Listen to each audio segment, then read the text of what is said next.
Hello, hello, hello. Welcome to Bite Size Insight with Monique, episode number 11. We're continuing our series here, which is Women in the Lineage of Jesus. This is number 3. The third woman we're going to look at is Ruth. Now, Ruth has her own book in the Bible. Definitely encourage you to read it. It's only 4 chapters, so it's a nice little one. There's only 2 women in scriptures that have their whole entire book, which is Esther and Ruth. So definitely worth noting and taking a look at. Story of Ruth, what I like, is similar to Rahab, where it is a story of redemption. So Ruth was a Moabite from the land of Moab, okay, did not know God, was a pagan, worshipped many gods, but she had an encounter with God through her mother-in-law, Naomi, who was from the land of Judah, who was of the children of Israel. Okay, so the story is that Naomi and her husband Elimelech leave Judah to go to Moab. And while they're there, they meet Ruth and another woman named Orpah. Ruth and Orpah marry the sons of Naomi. So 10 years goes by, Elimelech dies, and both the sons die. So Naomi is now a widow and has no sons. So she tells her daughter-in-laws, I'm going to go back to the land of Judah. I'm going to return to my father's house, basically. That in and of itself is another whole message on its own. But nonetheless, so she's going to return, tells her daughter-in-laws, look, go back to your father's house. You are young enough to still get married. Like, don't even bother coming with me. It'd be better for you if you just left me and went. So Orpah was like, all right, I'm out. So she takes off. But Ruth says these famous words that we hear a lot of times even in wedding vows, and perhaps you are familiar with as well. Ruth chapter 1, verse 16. Entreat me not to leave you or to turn back from following after you. And these are the words. For wherever you go, I will go. And whatever you lodge, I will lodge. Your people shall be my people, and your God, my God. Verse 17. Where you die, I will die, and there will I be buried. The Lord do so to me, and more also, if anything but death parts you and me. So clearly, she had a love for her mother-in-law. Okay. So they return. Everyone is happy to see Naomi. It's been decades since they've seen her. She returns at the time of the barley harvest. Okay.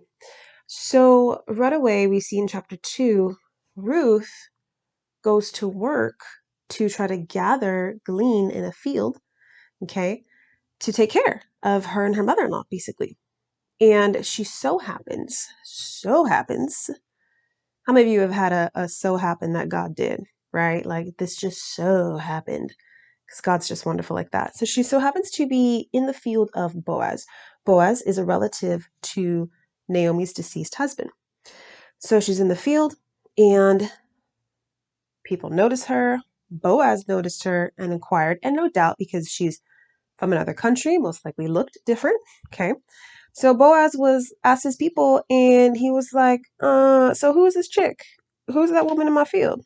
And they told him, they said, this is the young Moabitess that returned with Naomi from Moab. And she basically asked if she could glean in the field. So what she did though, because she was not known, she wasn't with the other women, she basically picked up whatever was left over after they reaped for that day. So it's kind of like if you went to Target and there was a sale, but you got there late. So everyone that was there early got first dibs. And when you arrived, whatever was left over, that's what you got. It's basically what's happening right here. Okay. If you can think of it like that. So Boaz inquired some more about her. And I can't help but think, I haven't really heard anybody talk about this before, but part of me can't help but think that there was an instant connection from Boaz to Ruth. Because as you recall, the mother of Boaz, his mom, is Rahab. Rahab was the prostitute. And we heard about her story prior. And he obviously knew that about his mom and his mother's background. But he also knew his mother had faith. And that's why she entered into the family of God. And so him knowing that Ruth is a Moabitess, okay, worshipped different idols, practiced paganism, but yet there was an element of faith there. That's why she stood with her mother-in-law. She was trying to take care and work and gather for her mother-in-law. And she's devoted herself to her mother-in-law. There was a faithfulness there. And I can't help but think that there was some kind of a connection, reminding him of his own mother, knowing his own mother's background. She basically, you can think of it like this: never went to church, never read the Bible, didn't grow up knowing God, didn't have a relationship with God, but because heard the stories, or in Ruth's case, learned about the God of Israel from her mother-in-law as to why she was there, and you see the faith. And so I really think that there was an instant connection with her because reminding him of his own mom. So that's just something I just want to throw out there. So she's in the field, and Boaz tells her, tells his people, leave her alone, let her be. Go ahead and even drop extra handfuls for her to go ahead and take back to Naomi, type of a thing. So the time came where it was the end, basically, of the whole harvesting and a big celebration of it and stuff.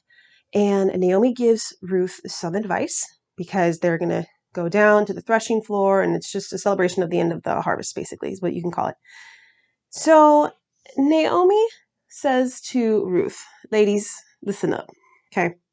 Verse 3 of chapter 3.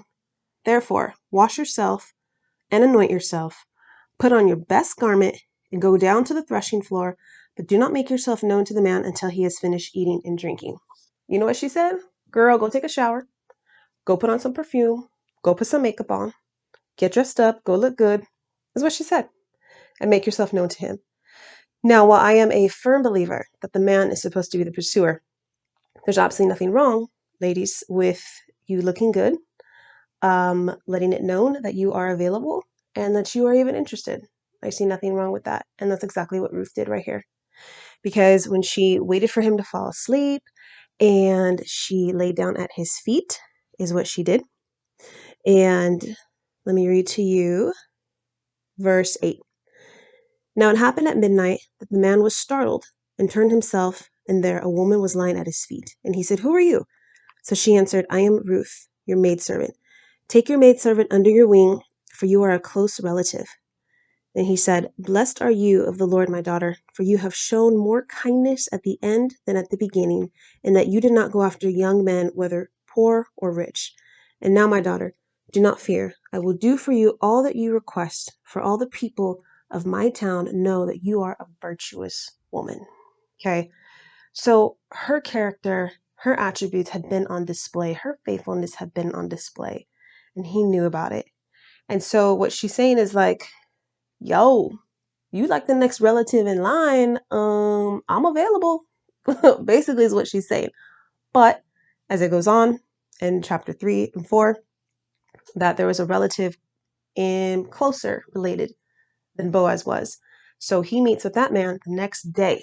So Boaz was a man who got things done. Okay. The next day he goes and talks to this guy and says, look, Naomi has returned. The land is here. It's available for you. But just so you know, you're going to have to marry Ruth in order to get it, to carry on the lineage, of the family. So that relative was like, nah, I'm good. I'm cool. You go ahead.